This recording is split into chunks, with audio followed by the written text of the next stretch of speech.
It seems that as of recent, we've been getting more and more new anime announcements, and as a result, everyone's saying what studios they want to adapt certain light novels or manga. But as a non-manga reader, what excites me is the prospect of seeing something completely new for the first time. Despite my channel name, I'd like to think I've had one or two good ideas when it comes to stories. Admittedly, the limited work I've done with script writing and creating quote-unquote deep stories have mainly gone down the route of character realizes they are sad, or character realizes they aren't sad after all, and there's also some Monogatari references in there. But that's a story for another day.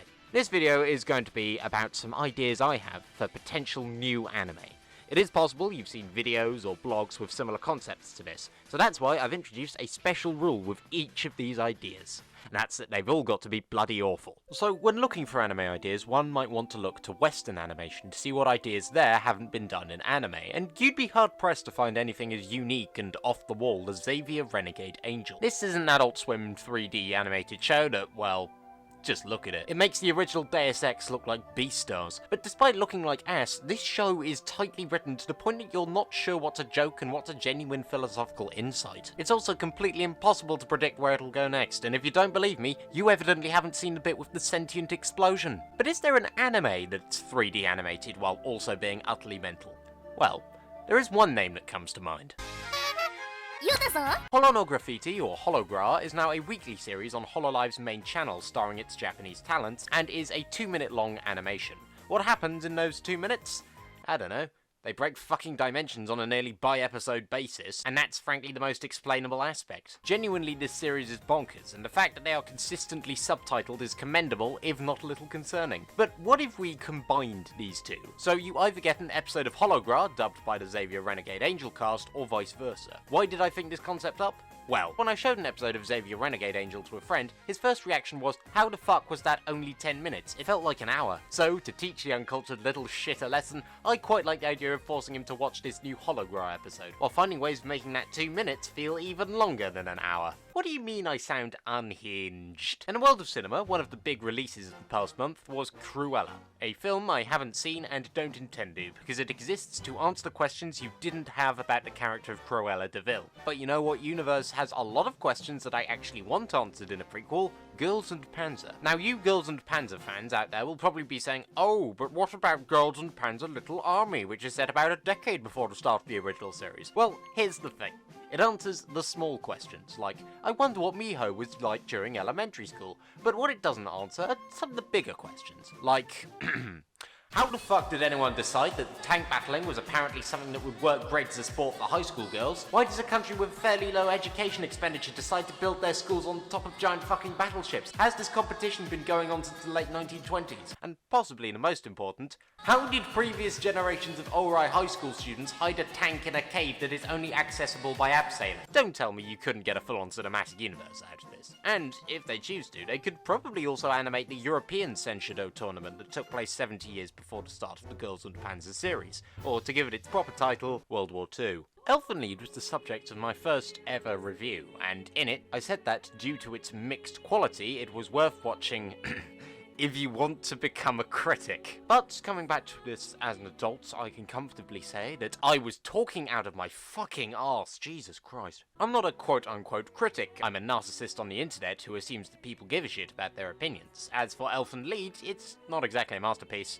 and the English dub may even put it in the category of so bad it's good. However, maybe that's just me, because this show has a higher MAL rating than quite a lot of good anime, actually. I was interested to see what else the animation studio behind it, ARMS, have made. And as it turns out, for the decade preceding Elfenlied, and for a couple of years afterwards, they were pumping out shitloads of hentai.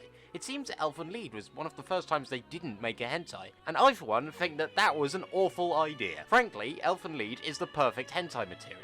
Everyone's already got their tits out more than an ornithologist hosting a dinner party, so all you have to do is just turn the vectors into tentacles, and it's good. Just imagine how you could change all the scenes to fit a hentai. The scene where they meet Lucy, Kota and Yuka can be screwing on the beach when she walks up to him. I can't remember if Kota and Yuka are related by blood or not, but the scene where Nana gets torn in half. Come on, you know you can throw a bit of Eroguro in there. And the scene where they murder the dog.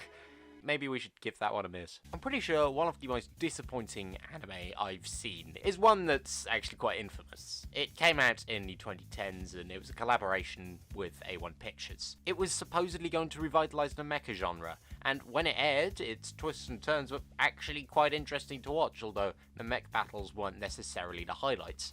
But then its flaws started to rear their ugly heads, and the ending just ended up disappointing everyone. No, I'm not talking about Darling in the Franxx. What? You expected me to be watching Darling in the Franxx in the same season that I not only had exams, but better anime to watch as well? Oh, he's so cute sometimes. I'm talking about Aldnoah Zero, a show which was one of the first I ever watched, and yes, that means it's my first mecha anime. But I don't want this series to be remembered as a waste of a good soundtrack and a universe that was only explored on a surface level through lazy exposition, so I'm gonna tell you the way to fix it, okay? Just release the Urobuchi cuts! Yeah, get Urobuchi, he'll sort everything out. He wasn't given his proper vision in the original cut, so this time he's gonna be given all the time to develop the cast. That love triangle, it's got a great payoff, I promise you. The CG mech animation, that shit's gone, and instead it's replaced with Gainax tier 2D mecha. Fuck Troika, fuck A1, just leave it all to Gen Urobuchi. That guy's never played with our expectations before. Okay, this idea isn't technically an idea for an anime, but it's something I want to happen nonetheless. So in the UK, there's a show called Mock the Week. It's just your standard topical comedy show starring some comedians you know, but mainly ones you don't. Most of it's shit, but there is one part that I do like, which is the unlikely things to hear section, which is just when they all get up and give a funny response to a prompt. It's a very basic improv game, but its simplicity is what helps. So, what I'm saying now is that we need an anime version. Get the Trash Taste lads in on it, maybe Sid Snap, possibly a VTuber, but most importantly, you get me in it, because I'm desperate for clout. And what will this show be called? Mock the Weeb. I am so sorry I wasted your time on that joke. Speaking of being sorry for something awful you did, we come to A Silent Voice, a film all about asking for forgiveness. It's been a while since I've talked about this movie, so I want to say it might well be perfect. For those who don't know, I made a shit video comparing it to Your Name, and I got needlessly nitpicky just because I couldn't own up to the fact it was just personal preference that made me like Your Name more. But coming back to A Silent Voice now, I realise that this really shouldn't be compared to anything else. This is a film that I find hard to watch without tearing up, hard to talk about without tearing up, hard to write about without tearing up. To all those who haven't watched it, please do, since it's beautiful in literally all of its aspects. One of those aspects is the truly human and unapologetic story of Ishida trying to turn his life around through learning to love and seek forgiveness from Shoko, and inadvertently learning to love and forgive himself. Now, have any of you heard of Dharma? He's a YouTuber, a pretty big one while we're at it, and he focuses on doing videos that are short stories of person does bad thing to another person, that person falls on hard times, person they did bad thing to helps them. They learn a lesson. Rinse, repeat. You've heard a million commentators talk about him already. So, for my final anime idea, can you guess what I'm going to suggest? Okay, so here's my pitch for Darman's A Silent Voice, or to give it its proper title, Kid Makes Fun of Deaf Girl, What Happens Next is Shocking. It would start from the time Ishida calls her weird, and would then just be the bit where he makes fun of how she speaks. We'll cut the bit where he rips her implant out, because we can't show blood on YouTube. Then we see that Shoko left school, so now there's going to be a bit of narration, so, After that, Ishida's life started going downhill. He was getting bullied at school, and eventually he had no friends. It was like he couldn't hear people. But one day, years later, he and Shoko meet again. 友達になれるかな?